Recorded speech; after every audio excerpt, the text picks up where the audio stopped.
right, welcome back to another episode of the Hot Dog Stand, episode 3 coming at you. I am Chris Wally, one of your hosts, driver of the 51 Spartan Transportation's Camaro for the IROC Challenge Series. I'm Brian McCann, professional iRacer for about 15 years now, on and off. I race go-karts in real life, and I'm the driver of the number 3 car in the IROC Challenge Series. Hey guys, Brian Rick, number 11, Spartan Transportation Camaro. Glad to be here. Let's have a good show.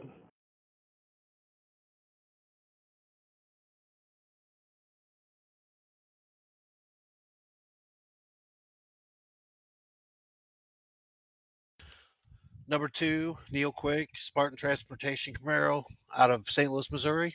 Been running iRacing for about 10 years.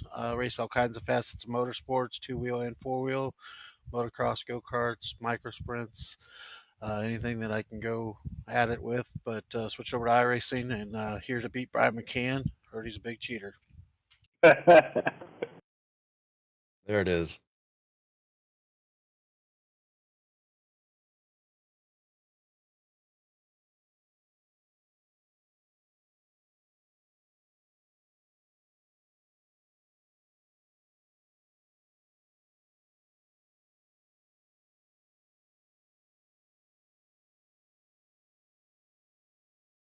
What's up, man? Super excited to be here. Yeah, really. It's a pleasure. Yeah, to be. What is this? The second, third show? Yeah, so cool, man. Thanks for the invite.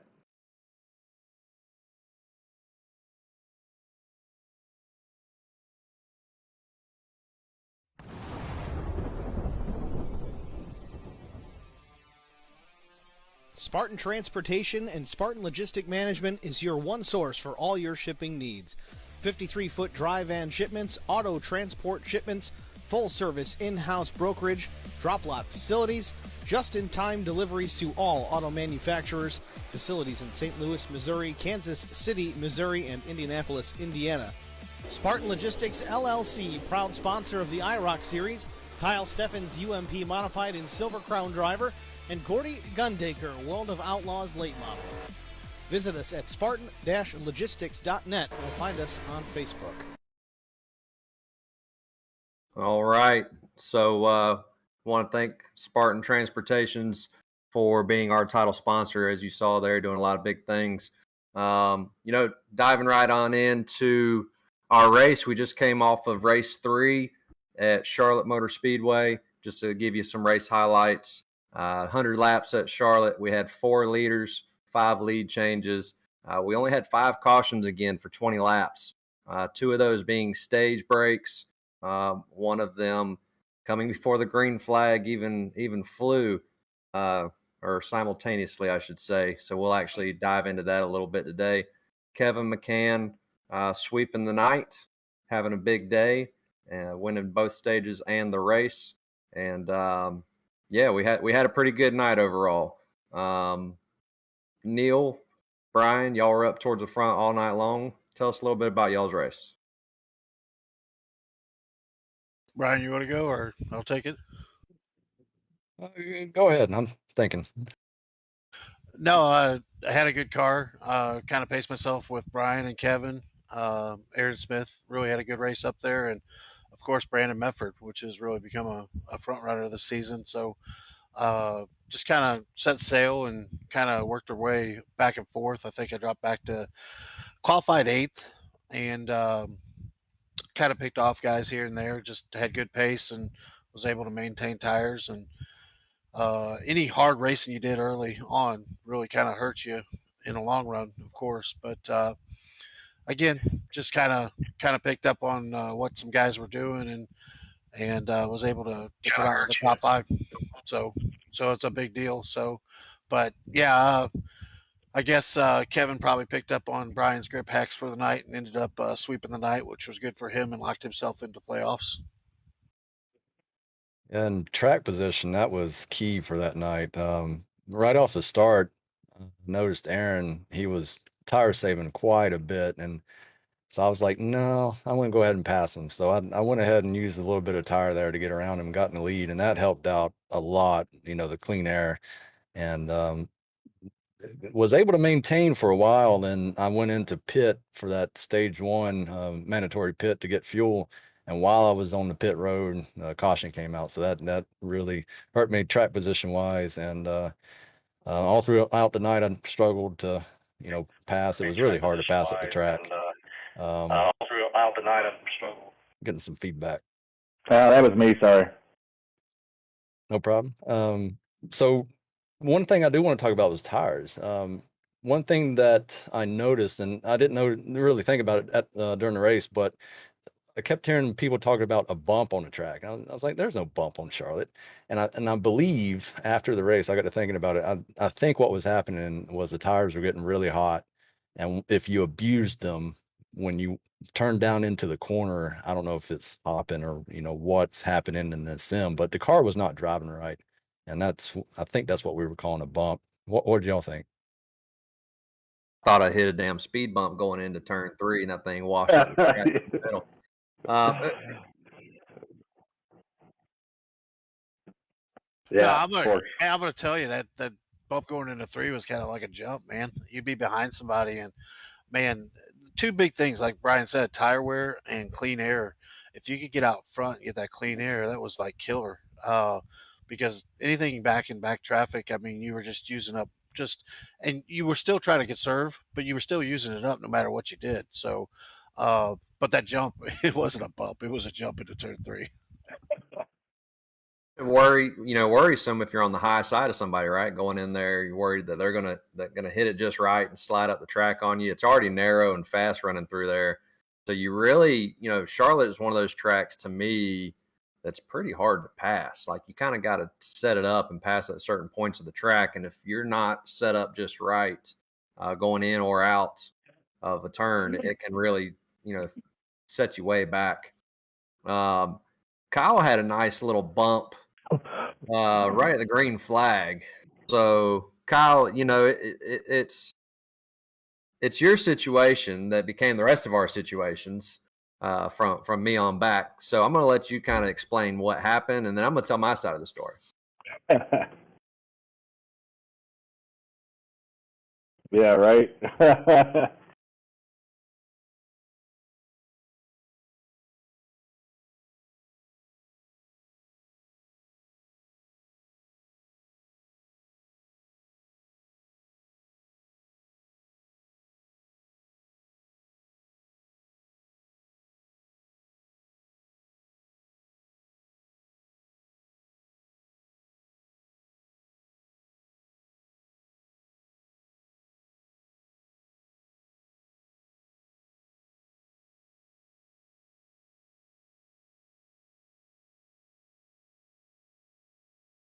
Yeah, I think that helped Chris. Maybe. I mean, his spoiler was at least 4 more inches up in the air there. had some downforce, but Lord, yeah, man, it hurt me a little bit. To me, and so my mic was broke for the race. I had this whole podcast thing set up, and then get back to the race, and everything's a little different. So I couldn't speak to the field. I could speak in Discord, but not to the field. So I saw Kyle not going, but the guys behind me did not, of course. So they're tagging me, and then finally they said, "Well, it's time to go." And so they pushed me into Kyle, bent me all up. Took me about to the end of the first stage to get some repairs done, but came out of there pretty good. Brian, Rick, you got to know Doug Wasaki pretty well through the night. So any love lost there between y'all two? I mean, I was so irrelevant the entire night trying to figure out pretty much everything about the racetrack, trying to get into the corner, not tear the right front off of it. He thought he was at the Charlotte dirt track, guys. Dude, right? I mean, anyway, we all know that I'm TV I'm time. learning that. Yeah, that's what it was. But yeah, I got into Doug. I can't even tell you what happened. All I know is that I turned into him. we both wrecked, and he exited out, and I'm like, oh boy, he's going to be mad. So I went in after the race and immediately messaged him and apologized for my bad race car driving, and immediately he's like, dude, I ain't thought another thing about it. It's racing. So I thought that was cool. So thanks to Doug for not wanting to come back and junk me in the next race. So hats off to you, buddy. Yeah, he's definitely one of the stand-up guys. Yeah, man, he was super cool. He was cool. Didn't you just do all these upgrades too to make you faster? I did. I sure did, but I still got a lot to learn on asphalt. Like you hit it a second ago, I want to drive it like a dirt track, and for some reason it doesn't work. I don't know. We've all been there. Yeah, man. Yeah. So that was the extent of my night. We had a pretty good battle between Kevin and Brandon Medford. Neil, you mentioned Brandon in your intro there. You know, he's been real strong, still looking for that first official win in the series. He's going to get it this year. There's no doubt in my mind that he's going to get it. He might get it this week at Nashville Fairgrounds. You know, he's a great short track racer. So, you know, they came down to the wire. I think Kevin beat him out by about 2 inches, literally coming to the line to end stage 2. Brandon, I spoke with him after the race. He said he found something, was trying to catch him, needed about 5 more laps. But he's definitely knocking on the door to get that first win, and I think we're all gonna be excited and happy for him when that time comes. Yeah, I would agree. I mean, he definitely has kind of made a strong presence, and he's going to be one of the guys to beat. And I think you're going to see definitely the podcast named after this particular driver this week. I think you're going to see his presence start to come to the front this weekend. And I know probably this brings flashbacks for Brian too and Kevin, but I know this is kind of where the rivalry started back in the ARCA series that season. So kind of looking forward to Nashville. I think it could be definitely a make or break for some of these guys. And but I mean, we've all talked about this. There's 10 or 12 guys that can win every week. Every week, it's a crazy competitive. Brian McCann, you've been with us since season 2. I haven't got my last win since you pulled over and let me pass you at Daytona, race 1 of season 2, because you were already thinking big picture and then won the championship that year. You know, since you have come into the league and seen the progression of where we were then, where we are now, you know, what's your outlook on the overall competition, guys that have come in and be able to compete with you and Kevin and even Aaron, you know, at this point throughout? Yeah, it's been a huge difference. You know, the people who raced in season 2 that are still with us, they're faster. There's people who came on, you know, this season that I've seen new up front, and you know they're fast. So, you know, the competition's there all throughout the field, I believe. Some of the new members there, Jason Higginbotham. Yep. You know, he was flying. I go down the list. Brian Kaufman finished 8th. Going back to some of the guys that have been with us the whole time, they've gotten a lot faster. How about Hunter Clark? Freaking finished 9th, man. That kid has come such a long way in the last few seasons.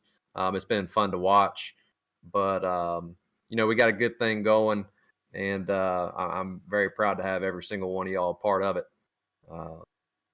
Kyle, do you got anything else for us to run us through there? No, it was for me. It was just a lackluster night, so I'm good there. How about anybody else got anything? Yeah, wait till next week, or wait till this Thursday. It'll make you feel better about last week. Yeah, exactly. I got a feeling there'll be a lot to talk about next week. What if it goes caution free? Son, no way. If it does, I will pay you $100. No, and we'll give him half of the 100. That. Well, I think said it on live, so it's binding. It is binding now, right. and it's everywhere. Before we wrap this up, you know, the tippers kind of started flaring. We kind of had an incident this weekend, so I'm gonna say after Nashville, you're gonna see multiples like this. So rivalries are about to be made. Yep. Yes, that they are. Alrighty, well, before we go any further, let's hear from our other presenting sponsor, R&R Raceware. R&R Raceware, your source to all custom raceware apparel needs and home to iRacing apparel. Check it out today at rnrraceware.com.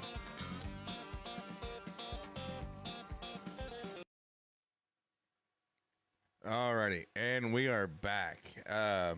So we're going to get into probably my favorite segment that we're going to have for the night, and that's going to be our interview of learning about SimCoaches and Mr. Lawrence Thomas himself. Lawrence, I know you gave a short little brief little hi. Let's get a little description about yourself and then about SimCoaches, and then we'll go into a little deeper after that. Cool, man. I'm super excited. This is so cool, man. I love this. So SimCoaches, where this really started was I grew up racing. I started racing when I was 6 years old, and I grew up in go-karts, kind of like Brian. I heard he was in go-karts. It's super cool. So I grew up in go-karts, and when I got to like my mid-teen years, my family went through the typical family troubles that everybody goes through, and I couldn't race anymore. So it kind of like ended my racing career. And then when I got old enough to actually work, that was at work and get like a cool job where I could drive and drive for myself. I was able to work at Dream Racing, which was a spot that my very first driver coach was the lead instructor for. It's actually just right outside here at the Speedway. Stiffness to And but it's really hard to tell gave me on the the bench. ability You really basically to have get back in the underfoot car and the get back weight on the of your track leg behind and everything, coach and push somebody drivers, with a shoe or a sock, in their that's what you supercars use. in real life. And to be able to tell if And it was it's super right for you cool, or so not. much I think fun. it's gonna I be okay absolutely for loved me. it. I don't want it That too gave me the light, but I don't opportunity to want it work too for heavy either. brands like But there is Corvette, an option, BMW, and you and can Cadillac switch this out, and on there is some of their different procedure to performance do that. It's not academies. too difficult. And their schools, their traveling schools, The teaching dongle on the people back here, you can just see the there's a lessons and plug the there that techniques plugs and into the a tips and harness tricks on how they that can be plugs faster on into the either track. a USB And so it was really interface cool. It was that's a great available opportunity. or But directly into a lot of people think that SimUQ traveling's wheel, awesome be it until the you're Pro, traveling all the time. And I the was doing it for, Sport, man, it or was the like 6 Ultimate. years, 7 You should be years. able to plug And that when into you're a living out USB of your interface suitcase for and you're like changing some settings, and going we'll talk to about that a a little new bit more in hotel every detail single later week, on.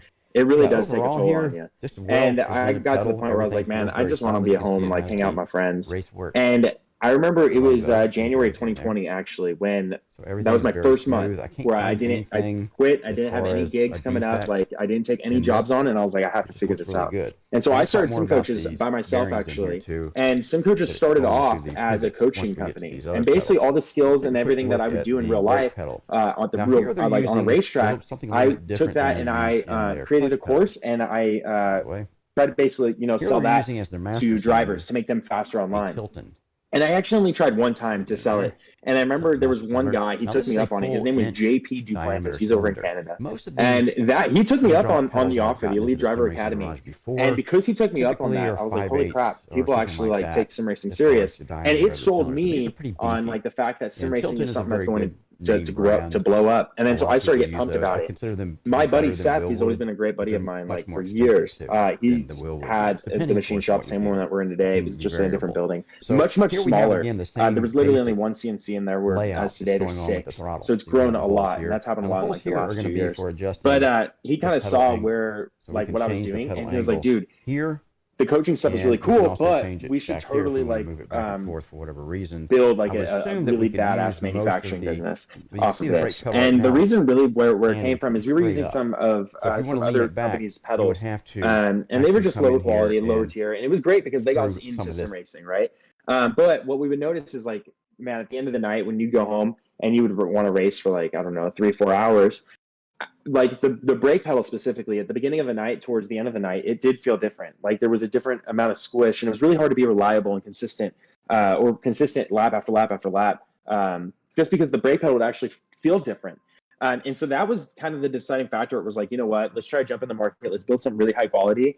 And there still really isn't a American manufacturer that's trying to compete at the highest level today. And so that's where we fit in. We're like, we're trying to, from the American side, just compete at the highest level with all the biggest companies that are over there in Europe. I mean, I'm sure, it's huge. It's great. And so that's where a lot of our motivation comes from with SimCoaches. Yeah. Well, that's awesome, man. So, anybody got any questions for him?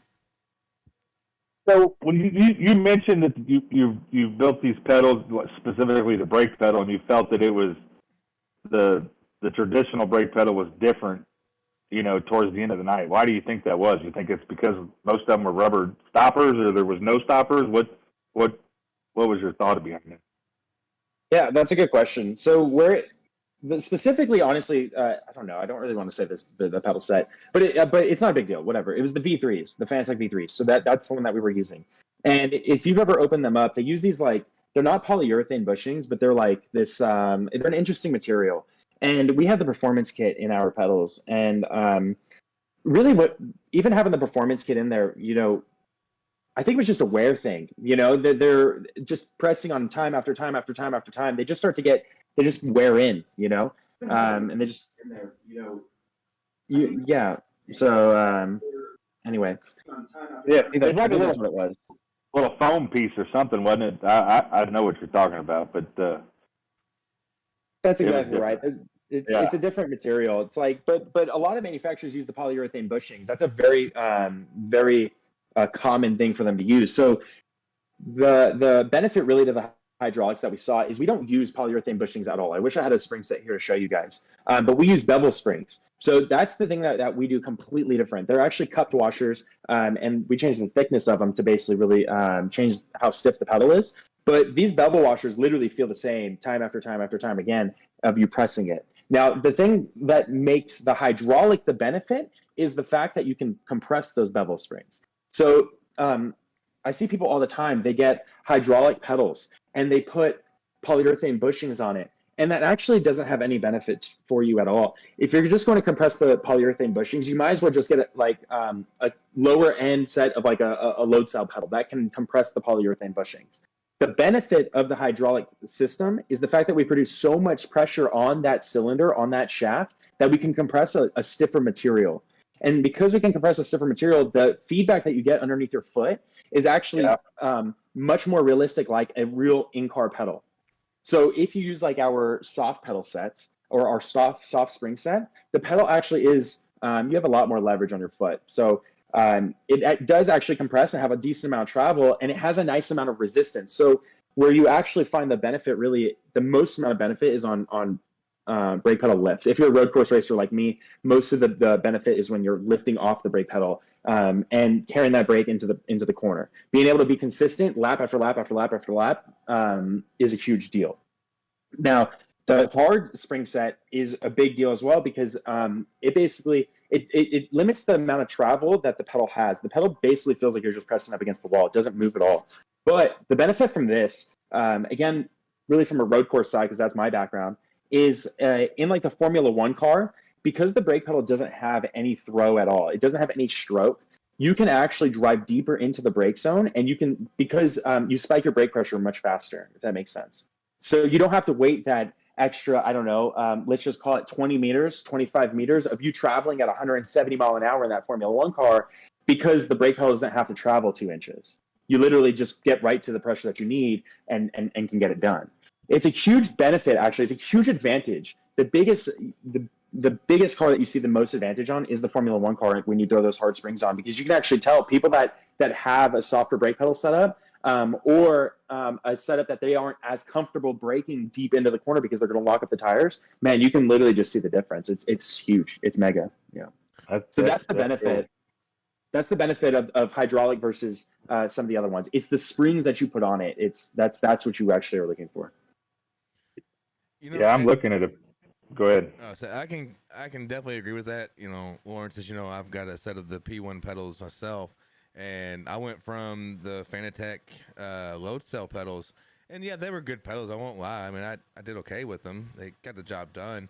But once I upgraded to those Loadcells, and I could feel the difference, and especially the brake pedal itself, it was a game changer. I mean, and you talk about those springs.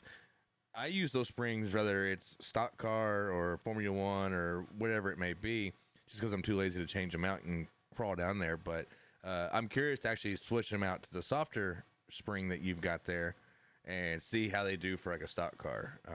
But yeah, I can definitely agree with Lawrence. These things are amazing. They really do improve your experience. Yeah, so Lawrence, I'm looking at a set right now. they are manufactured nice. Those are nice pieces. Aren't they beautiful? Appreciate that. Thank you. Yeah. Sorry about that, Chris. Oh, you're good. So you mentioned, the origin of how all this started for you. January 2020, kind of giving yourself a break, seeing what was in the future for you there. Tell us a little bit of like when you decided, okay, yeah, that you sold that first sim coaching deal, but what really went into making this thing happen? Putting the pieces together. Who worked? Who helped you along the way, and kind of got you where you are today? Yeah, that's a great question.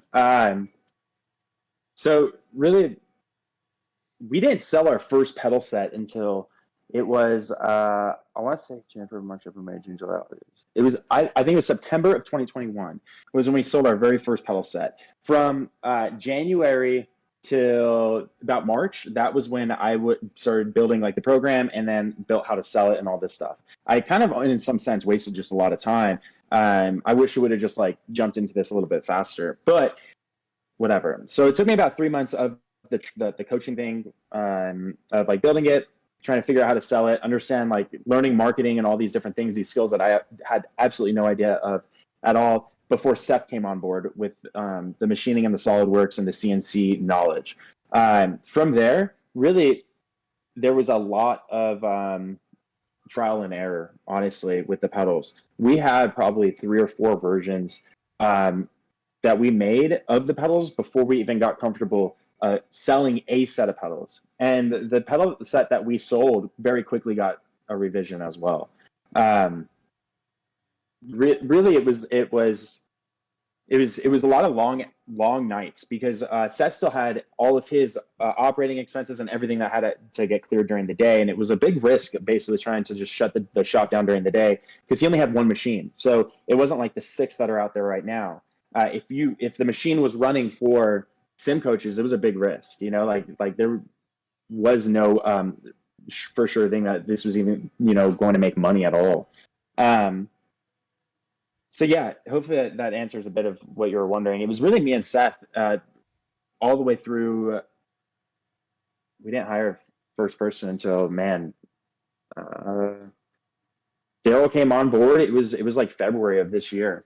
Or no, I lied. Actually, it was late September or late 2021 when Daryl came on board, and he actually helped us basically start assembling pedals and automating or helping us basically take the load off of like when orders come in, assembling all these things and getting them all made, because that was it's really difficult to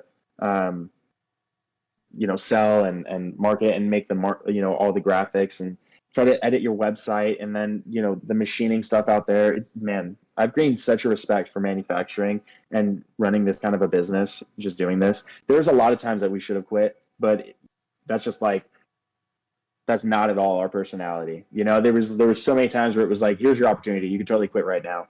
I'll give you an example. Our very first pedal set that we released, our Loadcell. Here's a mistake that we made in the very beginning.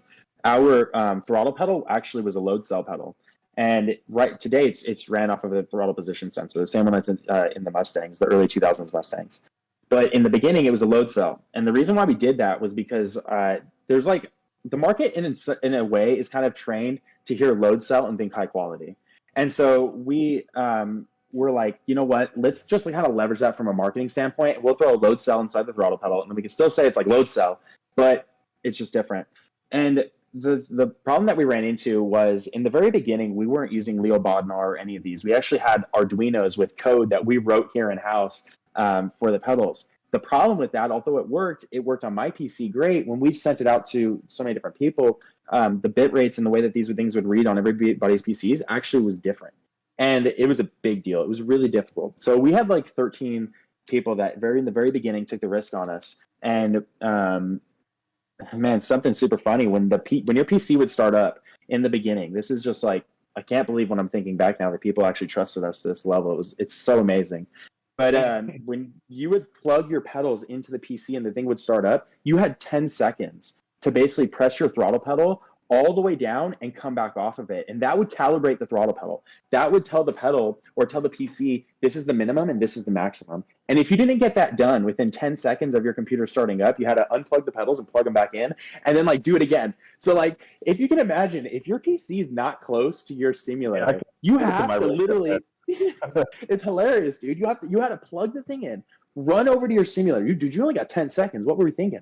You have to jump in your seat and then like press the thing down and like come back off. It's like, this dude, no way. Nobody ever complained about this. Mine's behind these screens here up high. Obviously, you see the seat here, pedals down there in the floor. Got to get around the table to get to the back of it in the corner of a room. So and then you can see where that into the seat. Yeah.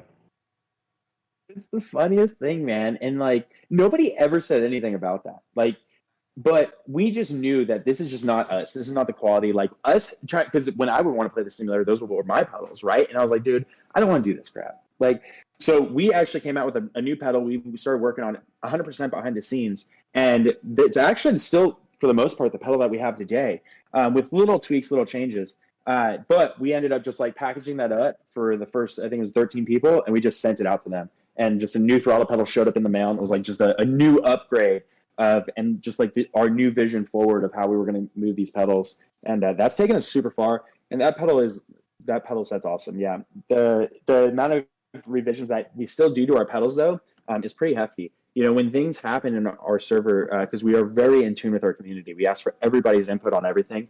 So when things pop up and we see things that can like be done different, since we're in full control of the design and the manufacturing, we change things a lot, you know, for the better, of course. It's always, we never like are trying to make the things worse. Of course, that would just be dumb. But one mistake we definitely made in the beginning is we gave too many people too much adjustment. There was just too much adjustment. There was so much adjustment you can get yourself in trouble. And so I agree with that. Yeah, one thing we've learned is like, okay, start limiting the adjustment and actually take adjustment away from people, and that's actually more beneficial to everybody. Yeah, make it easy for the user to be able to use it. Exactly. I get that. So Lawrence, if memory serves me right, you posted a video on YouTube that basically talks about some new items coming to SimCoaches. Why don't you, if you don't mind, give us a little sneak peek behind the curtain? Yeah, man, it's super exciting. There's so many cool things actually that are like on the vision board, on the drawing board for SimCoaches. Like we want to take this thing all the way. We want to basically be able to compete at the highest level, at the top. And what that means is we have to basically be able to introduce and provide the entire product line to our customers, and we know that. And so we're starting already to do that. When we started off with the hydraulic pedal set, and then very quickly, about 4 months in, we were like, okay, let's get the handbrake out. So then we came out with the handbrake. Now, literally, we have very soon, like probably a week and a half away, our very first Loadcell pedal set shipping out. Those are actually running on the machine right now. I don't know if you guys can hear it, but we have Loadcells now, pedals that we've released. So it's a tier below our hydraulics, but it allows users to come in at a lower price point because you don't have all the expensive stuff about the hydraulics. So that's super exciting. That gets people into the SimCoaches brand at a lower cost. One thing that's also coming out probably about 3 months away, 3.5 months away, is our formula wheel. Our very first steering wheel is coming out, and man, I couldn't be any more excited for a product. This thing has like hyped me up we've been working on this for, oh my gosh, it's been a long time. At least a year and like 4 months, year and a half. It's been a really long project, and we made a lot of mistakes with it, but we've been really conscious about the mistakes that we made with our pedals. And so we've kind of changed our entire design process up. So the steering wheel is probably my most exciting project that's going to be releasing by the end of this year, by the end of 2020. Yeah. When we start Oh, go ahead. Go ahead, sorry. I'll say, I remember when I was in the market for an F1 wheel just a few months ago, you had hinted but never really came out and said. You just told me that, there's something, in the process. And I was like, okay. And so I'm excited now to see what you all have, designed and come up with. Not to put other manufacturers out there, but is it similar to like the Gomez wheel or anything like that? Or what can we kind of expect? Don't give us the full detail because we'll leave the imagination out there. But, is like the Gomez a little bit? So here's the thing with steering wheels. Like when you think of steering wheels, it's really difficult to innovate a steering wheel, right? Like we could change the design up. We can maybe move buttons around and like encoders, or we can just like change these features of the steering wheel. You know, it's difficult to come out and like have a full new level of innovation and move forward. What's really exciting with the steering wheels that are currently on the market, and this is actually with literally every brand. This is not to point at anyone. Any high-end brand wheel, they actually all have problems where you're forced to use powered USB hubs with these things. And you can go on any brand's website and like just look and read the descriptions, and it all says requires powered USB hub. And what's really interesting is it just comes down to a technology standpoint of how these steering wheels all have been built. And so we looked at that as being literally the largest problem with our current steering wheels that are out there offered that have the displays, that have displays on them, is that they can't just be, for the most part, plugged into a PC and ran. There's other hardware that's required to run some of these things. And so we looked at that and we said, okay, let's just kind of figure out how can we innovate a steering wheel from a technology standpoint. And I can't actually say everything today, but we are about 3 months or so after our wheel comes out, we do have in the plans in the works, like, and we've already talked about it, that we're going to make a full a video, and we're going to explain about like what's different completely about the steering wheel and why it's important. And then at that point, we expect other manufacturers to do the same thing with their steering wheel. It's a simple mistake, and it's a simple thing that they all missed. And it's not from a price standpoint. It's literally just from we just missed this. We completely overlooked this, and they're all band-aiding it with something else. So gotcha. We'll explain that more in detail after the steering wheel comes out. Obviously, I don't want to say too much, because if I do, and then somebody's watching this, then they can just go in and try to beat us to it. So I just don't want that to happen. Understandable. But we are 100% going to be vocal about it, because the one thing that is a goal for SimCoaches always is we want to move the market forward. Like, it's not like I don't know how to explain it, but we want to basically like everybody, the bar or the level of expectation to meet, it has just been raised. So if you don't meet this level or this expectation, you are going to lose. You know what I mean? That's how we always look at it. It's like, how can we provide just the best of the best to everybody? And if you're not going to meet us as an exterior company, then as a customer, they just don't have any other option but to meet with SimCoaches. So like the way that we really do that today, right now, is we really have a lifetime warranty on our products. We're the only ones still that have lifetime warranties. But if you buy our pedal set, and things have happened to customers in the past, if something happens, dude, that thing is covered. Like, we have the priority support in all that entire section inside of our Discord. It's extremely easy to reach out to us. You probably have an answer in the Discord, like literally within minutes. And if something comes back here in-house, it literally becomes priority. It goes in front of every single order, and your stuff gets fixed and literally sent right back out to you at no cost to you. Like, we do these things at a really high level, and people ask us all the time, like, dude, isn't a lifetime warranty really risky for your business? And it's like, well, yeah, it's only risky if we build a shitty product, right? Yeah. Like, right. That's good business, is what it is. Exactly. Like, what it really does is it holds my entire team to a level that's really high. And it's like we can't, the reason why the steering wheel is taking us so long is because if we just like released a really bad steering wheel, then everybody's steering wheel would be back here in the shop, and we would never actually profit off the steering wheel, because we'd always be fixing everybody's steering wheel. So it holds everybody to a level that's just higher. And it's like, we have to actually make sure that everything we release, everything that we work on, it comes at it from an angle that's just like quality first, and making sure that like the customer on the customer side that buys it, they're going to be absolutely like just so happy that they did this, and this is the route that they went. So that's the way that we kind of that's an outlook we always have, and how we want to try to shape us going forward. So one thing I want to touch base, or anybody got any questions actually real quick?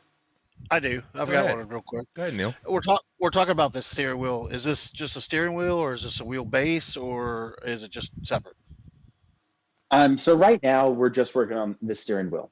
The steering wheel is going to be the first offering. It'll be a wired wheel, so we're not doing wireless. Wireless, we'll do that in the future. We do want to do it, but trying to figure out just longer battery life and everything is something that we're conscious there and we want to work on first. So it'll be a wired 300 millimeter formula wheel. and it's really cool. It's really badass. The wheelbase that we've talked about in our most previous video is a project that we have lined up starting Q2 of 2023. So that we're expecting for it to last about a year to a year and a half, trying to actually figure out, how can we make the steering wheel? The only thing that we can really do is just try to figure out, like, how can we manufacture it here, and understand how they work, and just try to work on reliability. Direct drive bases are pretty good. They and for right now, the really thing that we're fighting there is just the fact that they're cutting so low in costs. Like Fanatec's releasing it for what, $400. Yeah, It doesn't compete with. Yeah, it doesn't compete with the SimiCube, but they are really getting down there really low in price. So it's like, okay, well, how do we figure out how to build this thing here in house at a high level? And it's just so that we can understand it. Well, and there's some things that, stand you apart from the rest. One, you're American made, and I'm going to support American made over, something overseas, no matter how great that product is. But I know one thing that really drew me to you all was not only just the quality, but Lawrence, can you tell us about what you do for someone who purchases a set of pedals from you, what your personal self will do for them? Could you reword that? You'd be more like, so like whenever I bought my pedals, you actually sat in with me and helped me step by step to make sure everything was set up correctly. And you didn't just throw me a book and say, "Hey, good luck." Yeah, like, and it actually is still a weakness, as a point that we know that we want to work on. We do actually want to do better with like the learning material that we have when you buy our products. We want to have like a better, like an actual real nice pamphlet and all these things. So we're conscious about all this stuff. But we don't ever want you to like buy our stuff and not be able to use it to its maximum benefit. So, jumping on a call, and talking everybody through all the adjustments that are available on the pedals, and just being available for you guys is super important to me. Because I know the pedals the best, really. We've had them, we've messed around with them. I've seen all of the things that have broken with every pedal set. So I know everything that can go wrong. And so it's important to me basically just to make sure that everybody that has our equipment, it's kind of like cliche. It's kind of weird because some companies say that, like, oh, everybody's family. But like, seriously, that's the way that I look at it. Like, the people that are in our community are genuinely people that I really enjoy, people that I would love to hang out with. Like, the door is always open. And when people come here to Vegas, it's like, man, I hope that you would stop by to see us and see what it is that we're building. And that's all by design, and so making sure that you guys can trust us by me jumping on a call, and walking through all those things. That's a big deal for me. Yeah. Well, yeah. And, what really speaks to your customer service is, there was a friend of mine who purchased a set of pedals before I even did. And I think he actually bought your first rendition of the P1 pedal, and he ended up having an issue with the linkage in between the pedal and the cylinder. And you didn't just say, well, send it to us, we'll look at it, and we'll send it back. No, you sent him the part right then and there, free of charge, no shipping cost, no nothing, and then just, walked him through on how to replace it, and it fixed it. So, I mean, that just speaks volume to your customer service, and that really is a big selling point. Yeah, I appreciate that, man. So, that it's also something that we want to, like, try to figure out, honestly. Like, this is, and I've never talked about this before, and this might be going me on a tangent, but I'm just going to vocalize it because it's something that I really do want to do. And I can't do it today. It's not in the cards. But, and I got this idea from Tesla. I don't know, maybe I was in one of the forums or something, but the way that Tesla operates is basically they, let's say you are within like a kind of a local community or whatever, and you get a flat tire out there on the road. Well, Tesla, they have their roadside assistance, and they come by and they will actually help take the tire off of the car, and they'll put like a loaner tire on the vehicle, and it's like spray painted red or whatever. And so it's like, it's not attractive. You wouldn't want to take it. You want your tire back. But to keep like the inconvenience as low as possible, they take the tire back to the shop, they fix it, they repair it, they do all the stuff that they have to do. And while you're just driving around town on their loaner tire, and then you come back and you just do the swap, and it saves you so much time, right? And seeing that and understanding, like, our customer here at SimCoaches, racing is a really big deal. And a lot of times, you guys are in leagues and you're in championships, and downtime is a big deal. You can't be down for a week. You can't be down for 2 weeks. That just can't happen. You're going to lose the championship, right? Can you imagine a Formula One driver being out of the, like, he can't do 2 races in a week because his brake pedal doesn't work? It's just silly. And so one thing that we want to do and we want to work towards is a program where if somebody has a problem, because let's face it, problems are going to happen. We can limit them, but we're not going to solve them 100%. If somebody has a problem, it's my goal basically to have like the loaner sets in-house that we always know work, have it boxed up, ready to go. And then like, hey, we have a problem. Okay, the loaner set's heading out to you. When that thing pops up, like put your damage or whatever the product is in the box, keep the loaner set. We'll get it back here. We'll fix it. We'll get it going. And then we'll just do the swap here again in the future. We already know that you're not going to want to keep this set because it's spray painted red. But the thing that's beautiful about it is it keeps you on the track and it keeps you racing. And really the downtime is only the first shipping time, right? And so trying to get to that level of service is it's going to take us still. We need time because cash flow solves a lot of this stuff. But getting to that point and that level of service, man, I think that's really hard to beat. Like knowing that, man, let's say a clutch paddle goes out on your formula wheel and just it doesn't work. Well, okay, no big deal. We'll just like get a new formula wheel out to you or the loaner one out to you. You can still use it, and then we'll get yours back. We'll repair it. The thing that's beautiful about that on our end too is it doesn't like put a time crunch on us on getting the things back out as soon as possible. Like sometimes we do have a lot of backlog. We do have queues. We do have a lot of orders that have to go out, and it does make people angry when they don't get their stuff very quickly. We live in an Amazon time, where things have to go really fast, and so trying to just like be conscious about all these things is we're aware of it all. Yeah, we're trying to nail it all. Yeah, that concept that's a beautiful concept because me personally, I know I've spoke with Neil about my pedals, and and to your point, guys are in different leagues. So for us, I mean, for me personally, like the IROC league is it. I'm running once a week, but want to be there. Guys like Brian McCann and Neil, they're running 2-3 leagues a week.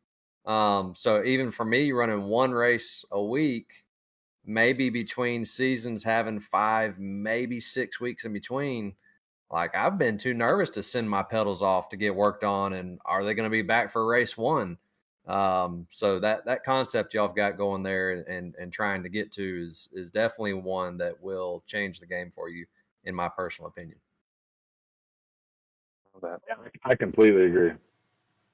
So I do have 2 questions. You kind of touched on both of them a little bit earlier. But one, what is your goal and your end game for all this? Where do you see the business? Where do you want to be personally with all of this?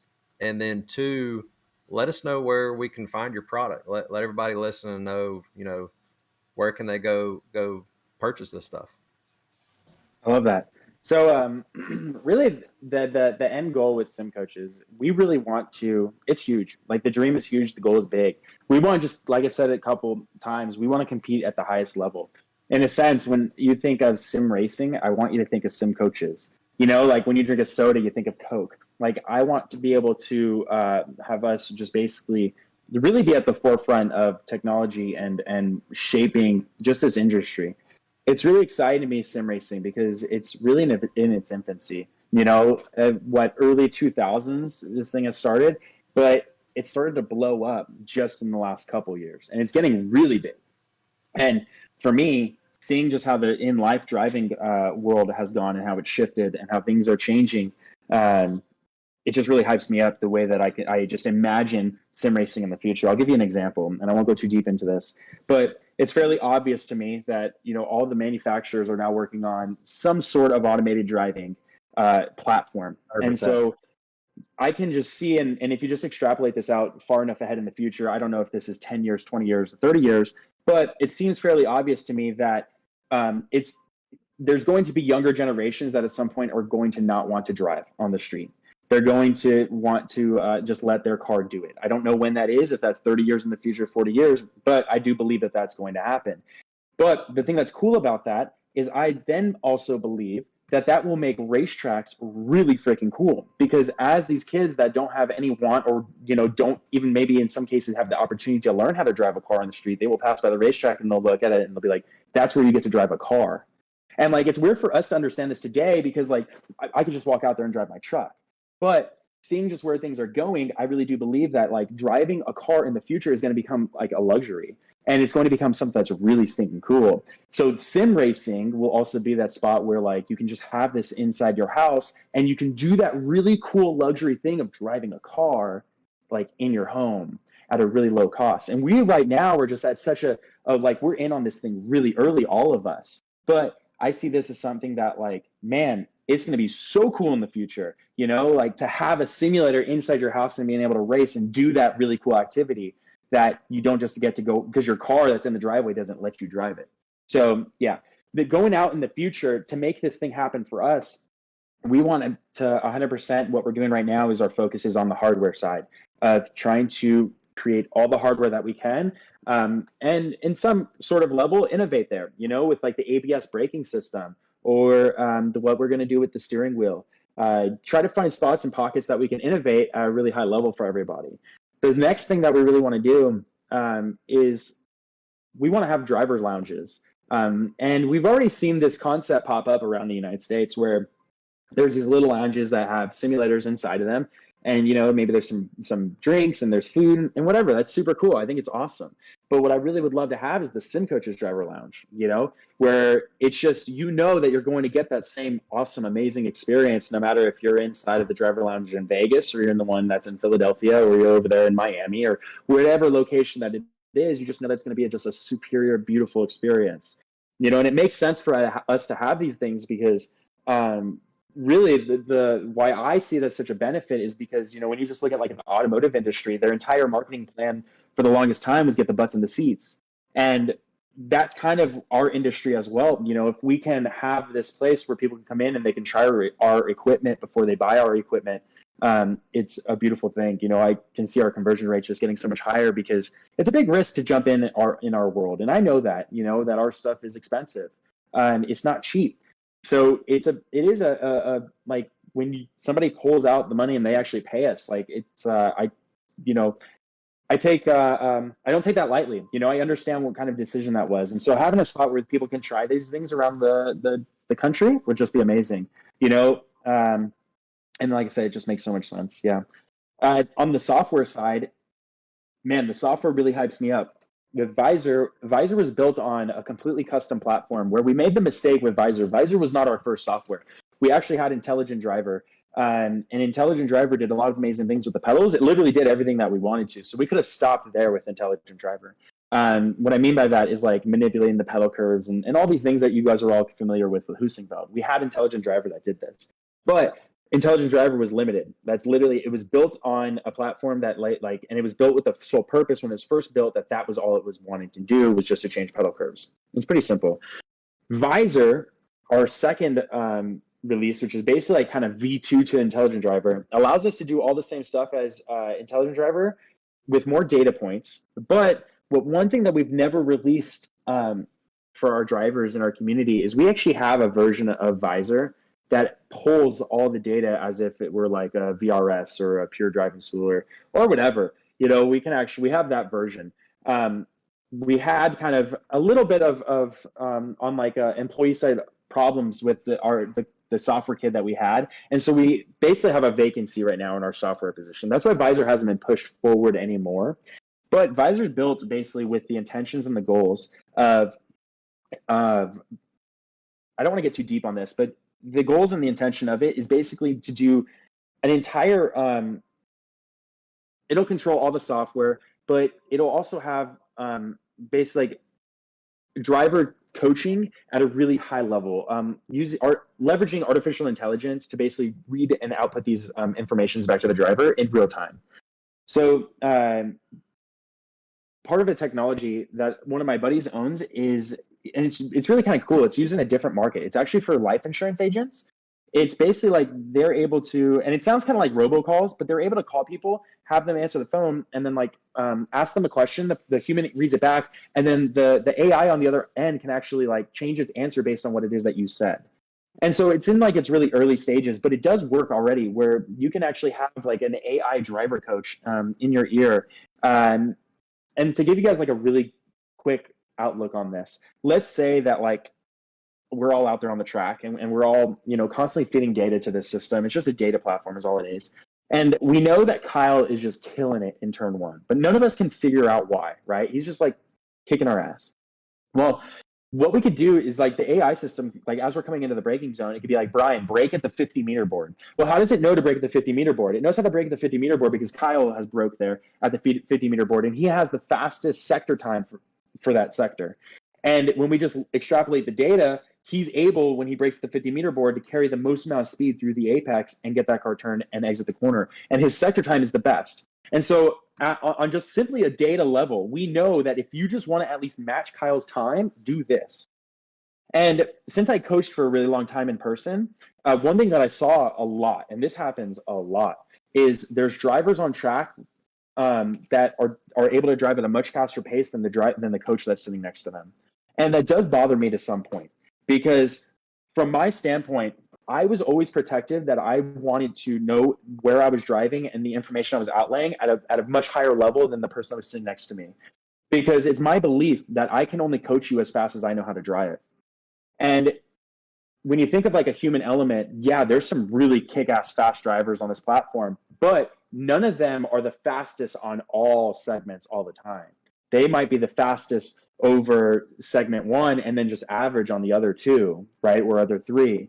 But if we're able to actually grab all the data and not use a human to coach people, but use everybody's data in an artificial platform that's able to just like look at the data and literally outlay it to all of us, that's a pretty big deal. So that's actually like really from the Visor standpoint, that's our goal for Visor. Now that we already know is probably a 3-year or 4-year thing, that it's going to take us some time to work on this. The first vacancy that we have to figure out is on the software side. It's incredibly difficult to have software engineers. We were blessed really with the first kid that we had. He was amazing. It's just, at some point you get to a level where visions have to match up, and that's all that happened there. So we've had a couple of people that came in, but man, is it expensive to get somebody in here. So this is actually the biggest reason why it seems like we're releasing so many products with like our triple billet mounts, the steering wheel, the wide screw monitor mounts. All these things is because we want to, as fast as we really can, raise cash flow so that we can get a lot of talent into this place. The more talent that we can get, the quicker we pump out a lot of products that are just killer. And Visor, people think that we're neglecting it intentionally, but they don't realize that Visor is actually probably our biggest investment to date, because it costs us a lot of time and a lot of hours and a lot of salary to actually even get Visor to where it's at. So it's not that we're neglecting Visor, it's just that we're aware that to move Visor forward, it's going to take a level of investment that we're just not at today, and it doesn't make sense to risk the company on like a financial standpoint just to try to move something like that forward when like we should definitely be allocating in different ways and then come back to this and then just kill it. And then again, So what it sounds like is Brian McCann there 2-3 years out. So when we get to about season 10, 11, 12, we might have something for you, buddy. We're coming. Right. Yeah, we're coming. We've got AI I don't want coming anybody for to you. see that though. I don't want anybody to see that like as a target though, where like we're targeting drivers and coaches, because that's not at all what this is. Like I have so many friends that are coaches, like a lot of them. And so that's not what this is at all. It's just like, how can we actually just move that world just to the next level? And it's going to take coaches, really, it's going to take coaches still. There's still always going to be a position for coaches, because one thing that artificial intelligence cannot do is they cannot fill emotional positions. Humans, we need humans for to fill our emotional voids. A computer cannot fill that, but the computer can definitely fill a data void. And so, at some level, AI is not going to be able to explain this thing to you, Chris, if you just can't understand it. You need Brian to come in and be like, dude, this is how you decipher this information. But maybe we can give Brian just a next level of information where he can decipher it to just the next level, and then he can take you to the next level. Yep. Does that make sense? Absolutely. Break it down for the next man. That's a good point. That's a really good point. We haven't been utilizing Brian McCann to his fullest potential here. Am I IROC coach? There you go. I don't even need an application, brother. Yeah, man. Well, Lawrence, man, I appreciate you really, giving us the 411 on what you've got going on, your thoughts behind everything, just how the company runs. I mean, it's awesome. Speaks volumes for sure. And I don't want to cut you short, but we are going to move on to the next segment. And that next segment is going to be right after our sponsor, Supreme 3D Printing. Are you looking for the next sim rig upgrade? Or maybe your man cave needs a little more style? Or is your wife wanting to redecorate your home? Well, we here at Supreme 3D Printing have you covered. We create and print tons of different and useful items that is sure to fit everyone's style and budget. Check us out on Etsy at etsy.com/shop/Supreme 3D Printing. If you don't see what you're needing, then feel free to contact us for your needed item.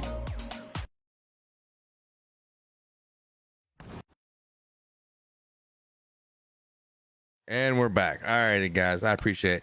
I think it's time for probably our favorite segment of the show, and that's going to be green flag, black flag. One of you all lead us on this one for the questions, and we'll start rapid firing what we got. Yeah, so let's let Lawrence play in here. So, green flag, you're in agreement with it. You think, yeah, good. Black flag, no. So my first question, we're going to jump into some real racing here. Kevin Harvick makes it to the Final Four, coming on strong here. So what do we think? Green flag, black flag? Brian McCann. I'm going green flag. Okay, there you go. Green, there you go. What do you think, Brian McCann? Green. Green flag, Mr. Rick. Green flag wins the championship. Okay. He's going bold. What do you think, Neil? It's called the closer for a reason. He's going to win the championship, and I'm going green flag. All right. How about you, Kyle? Got to put that 4 in the championship. You got it. That guy's on a mission, man. He's got a fire in his ass, and he's going to win the championship for SHR.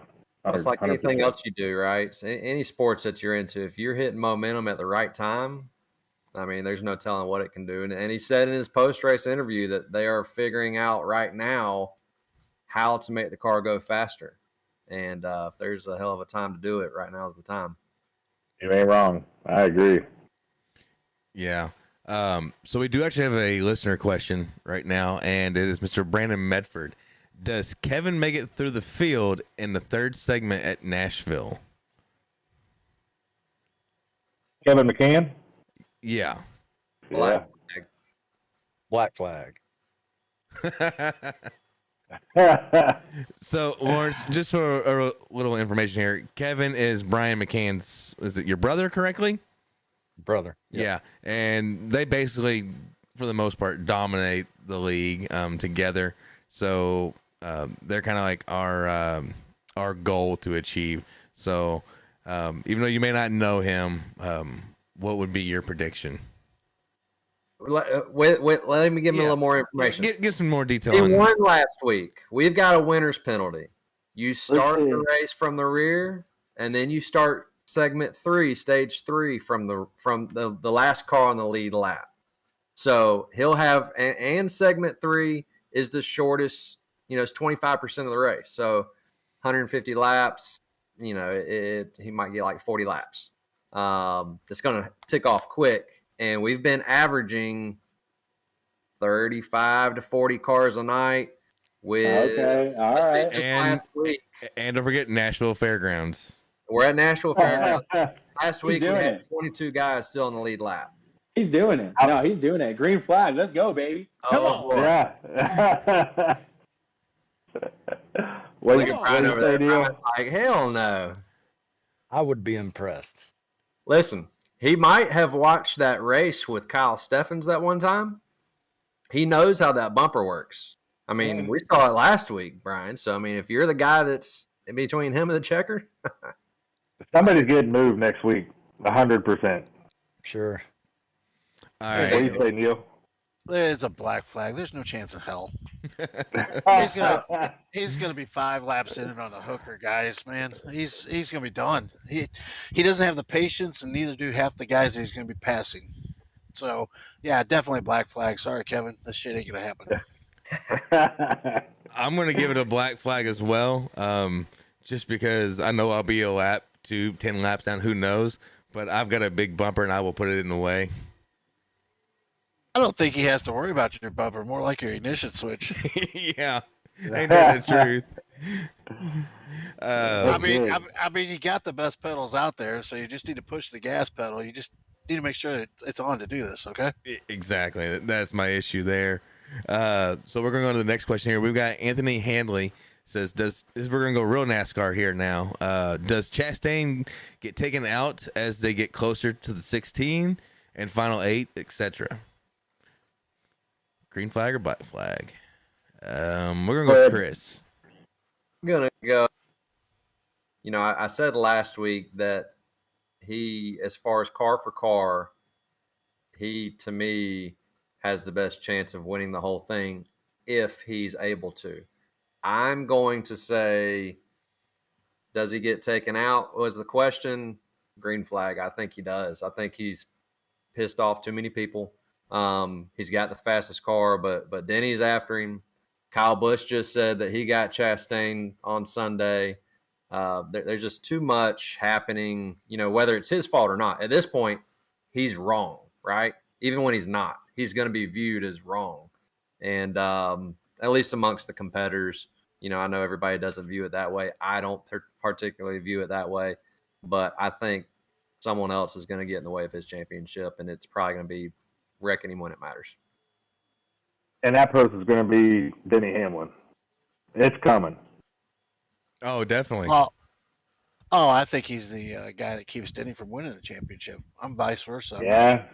I don't think there's a chance in hell. I think that yesterday's instance wasn't his deal. It was actually Kyle Busch. Kyle Busch was rattled because he's dealing with the 45, and he knows he's old news, and 45 is going to be the driver in that car is going to be his replacement next year, and hopefully he could probably get a drive with Rick Ware or something like that. I mean, Kyle is done. He's toast. And we're going to see Chastain. We're going to see Harvick.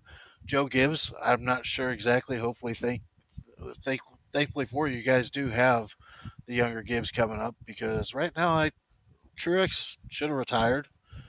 Kyle, like I said, he's going to be running probably lead driver for Rick Ware Racing. And from that point on, I just don't see it right now. I mean, Christopher Bell is their hope, I think, and I'm gonna stick with that. Yeah. McCann, what do you got? It's hard to be up front, hard to stay up front, and it's definitely harder to do that when you got a target on your back. So, amen on that. Well, what do you think, Lawrence? Man, I don't have much of an opinion on this, honestly. I don't know a whole lot of it like you guys do. But let's go green flag, baby. Chastain's getting knocked out. All right, I like it. All right, we're gonna cover one more question, and then we're gonna wrap things up here with this question, and then we'll go to Brian for his what do we call that? The pit road. McCann's pit road tips. Yeah, that's right. So let's do this last question. It's from another one from Brandon Medford. Do we get a new winner this week? I guess he's talking about in the league. So someone besides Aaron or Kevin or Brian, do we see a new winner this weekend at Nashville Fairgrounds? I'm going green. Brandon's going to win, right? Yeah, Brandon's going to win. Brandon's going to win this week. That's why that's where the question stems from. We mentioned it earlier in the podcast. Brandon is got the momentum going right now.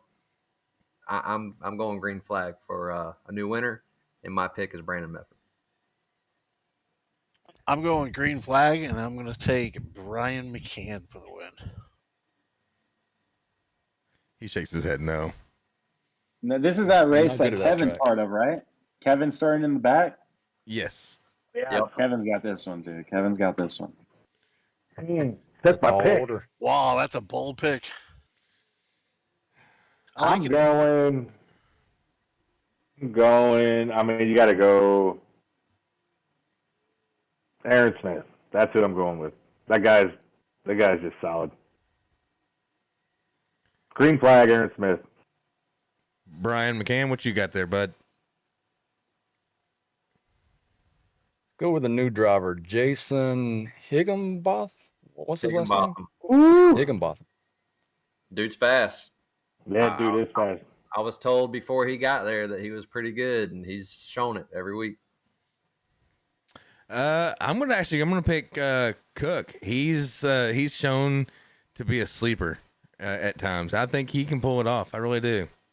So I'm gonna go Cook quick on this one. Well, that'll be Chris Waller running second because they're glued to each other. I tell you what, we're like a freaking train. I just want to know, what are you drinking something tonight or what?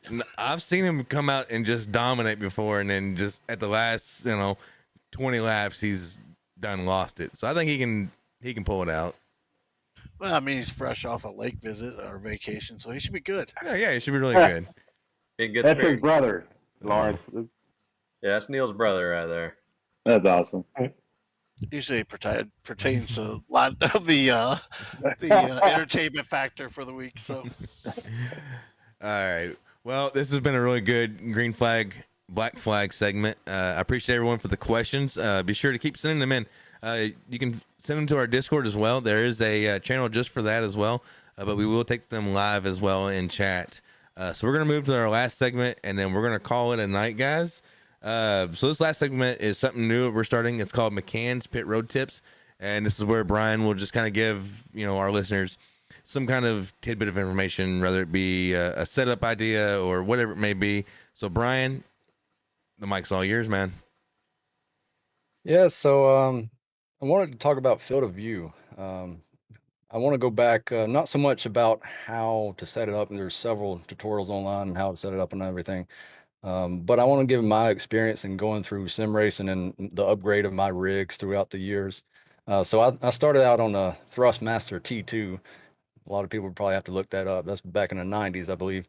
But upgrading from that, I started off CRT, went to the flat panel display, single screen, and I never messed with FOV. I just always used the default, whatever game I was playing, and then got into iRacing. And I started seeing, people talk about FOV. What is that? What is that? What does it mean? What does it do? So when I first started iRacing, I was turning the wheel and hitting the gas pedal, brake. Kind of felt like a little, I could tell it wasn't arcade-ish, and it was more of the sim, but I was still, learning, why is this a sim? What makes it different from an arcade type game? And it really hit me when I started messing with FOV and getting that set correctly. And it really changed when I went to triples and did the same thing.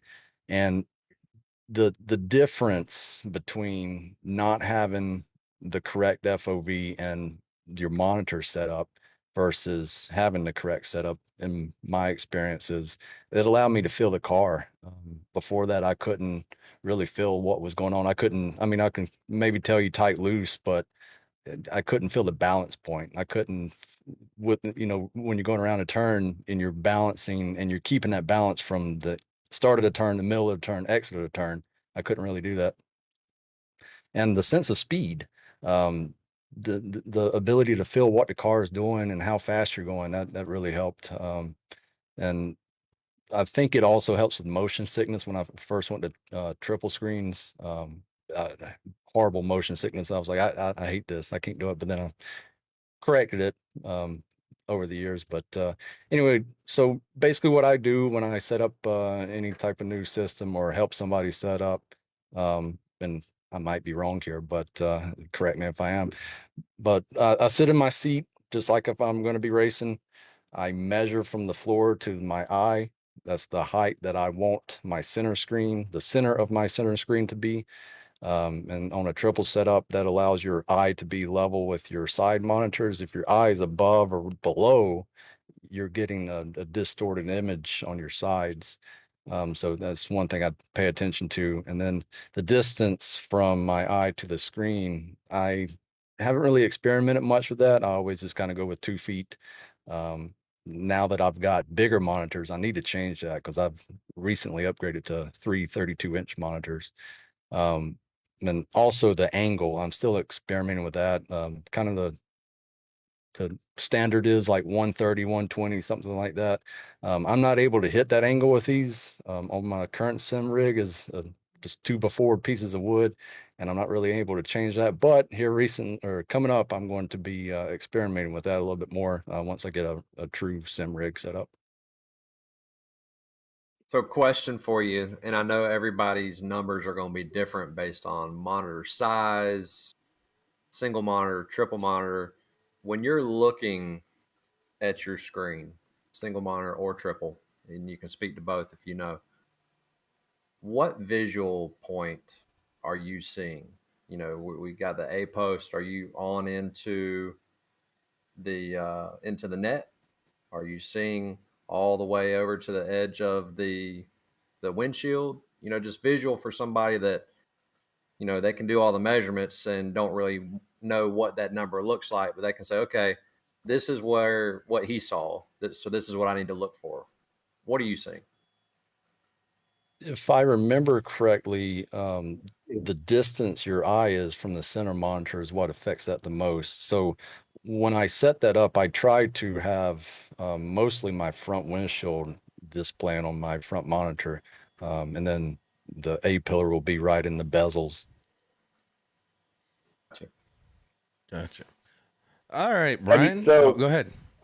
No, man, go right ahead. No. You're good. You just go right on there, sir. I think you touched on it a second ago that really, and what I found, you know, and I'm no expert at this, but the angles of your side monitors really give you a better feel of immersion. If that, you know, and I do think that if you have them at the wrong angle, you don't feel like you're connected to the car as much and feel, because you do. People feel balance off of sight, you know, stuff going by you, things like that. So I do think that you need to have the angle of your side monitors to really get the true feeling of the sim. So I think you were spot on with that one, and really good tip. That and making sure you type in everything into the Iracing calculator correctly. Yeah. Yeah, I got something. That's true. That is true. Yeah, Absolutely. I know last week and what Brian's talking about, this is kind of a big deal, and I know I got to experience it. Unfortunately, I was running a Tuesday night league race, and my Discord did an update. As it did the update, screens all flashed, went blank, lost the two side monitors, and I was racing in a tunnel. So I'm sitting over here trying to arrow through and get my field of view down, and I dropped from first place all the way back to ninth place. Luckily, I didn't take anybody with me, but it's such a running that race, running the last 60 laps with a single monitor, being on a triple monitor setup, and being so used to that. It just, I mean, you pull up alongside somebody and you can't see them, you can't make a good pass to run them close. There's a huge difference in having the right field of view and for whatever setup you have. I mean, it's incredible. And you can always tweak on it and make it even better. But I mean, it's just something that was something I just recently went through, and I'm going to say it was a Code Brown moment for me. I got a challenge for everybody, actually. So, you know, we're all used to seeing the visuals, the force feedback, the sound, the different input that we get to our brains to be able to drive. Try turning all that off and just go off a visual. So turn your sound off, turn your force feedback off. If you can make it around the track and sort of feel what the car's doing, you've got a good visual setup going. That's a great challenge. So you're saying turn the sound off, turn what else off? Force feedback. Wow. That would be difficult. I'm going to try that. It's a good test, though. Yeah, man, that is. All righty. Well, anybody got anything else they need to add to that? Yeah, so I want to hit on two things. I know we're about to wrap it up. I want to make sure we get these two things out there. First off, been speaking of Brandon Medford, throughout the show. They've got a charity race coming up that I wanted to mention. Absolutely. The Care for Kids 200. If you're interested in signing up, go on Facebook and look up American Motorsports Association. They've got some links up there. That race is going to be, let's see here, September 16th at 9 p.m. Eastern Standard Time. All they're asking for is, a $15 donation. This is year 2 that we've been a part of it. Had a great showing last year, a great race, 100 laps at Michigan. It's for a good cause. It's going to be broadcasted by Turn 3 Racing Network, and really would like to see, as many people come out and support as possible. But then secondly, Lawrence, thank you so much for coming on, being a part of this deal. And I know right before we swapped segments there, you didn't really get a chance to let us know where we can buy your product. So I want to give you that opportunity to let our viewers and our listeners know where can we buy the products. I appreciate that, man. Anybody that's interested in our stuff, you can just head over to simcoaches.com, and you can see our entire lineup there. We're constantly updating it and have new things that we're throwing onto the site. And there's a lot of stuff coming, really, like seriously a lot in the next 3 months. Like, we're probably going to double our product line in the next 3 months, which is super cool. But anybody also, I wanted to throw this out there. Anybody that wants to join our community, that wants to be part of the SimCoaches like world, and always see what we're doing and working on. Our Discord community is just a killer spot. We absolutely invite everybody there. We have the coolest people, honestly, that are in there. It's not toxic. Like, we're very, very protective about that. But if you want to join that, you can just go to discord.com/SimCoaches, and it'll take you right to the SimCoaches Drivers Lounge. It's discord.com/SimCoaches, and that's the direct link to it. So appreciate it, man. This has been a blast. I really appreciate you guys having me on here. Thank you. Yeah, no problem. And I'll be sure to link your website and your Discord to the show notes as well, so people can find it and directly and go from there. Appreciate that. Well, no problem at all. Guys, do y'all have any final thoughts? Anything y'all want to get out there before we wrap this up? I got one last thing. Coming next week, we're going to have Chris Ferguson on as a special guest. We're going to talk real late models. We're going to talk sim racing. He's co-owner of the VLR Dirt League. That's going to be a really good show to see what his take is on the difference, between real life and sim and how they run their league. So really looking forward to that. You guys, it's going to be a show you guys don't want to miss. Neil, you got anything? No, just looking up grip packs here. And No. go ahead. No, I do want to say thank you to Lawrence from SimCoaches, man. I learned a lot tonight. It was really interesting to hear what he said, and anybody that didn't listen to this probably lost some information that was gained tonight. So it's pretty interesting. And the product line, I've been sitting here looking at it, top notch. Definitely. And Brian McCann, you got anything? Go faster. Go faster. Lawrence, you got anything to say there, bud? No, man. Just thank you. Appreciate you guys. Everybody have a great night. We're glad to have you, Yeah, man. buddy. You too. And Wally, we'll close it out with you on your last thought. Yeah, absolutely. So, again, thank you for all of y'all all the way around making this thing happen. Thank you for our listeners.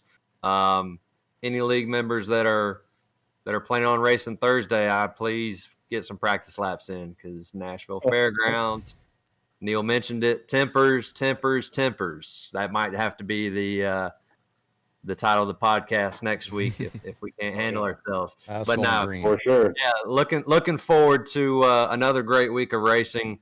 It's been awesome 3-4 weeks in a row. And here we go. All righty. And with that, my final thought is I'm going to close this out here with be sure to find us not only on Apple Podcasts, Google Podcasts, Spotify, YouTube. You can find us on the Sim Racing channel on your Roku device, Facebook, and also now on Twitch as well. So be sure to find us there on all those platforms. Give us a like, a review, a subscribe, a follow. We greatly appreciate it. We just can't thank you all enough for listening and taking the time to watch and enjoy the show as much as we can give you. With that being said, thank you all, and we will see you all next week.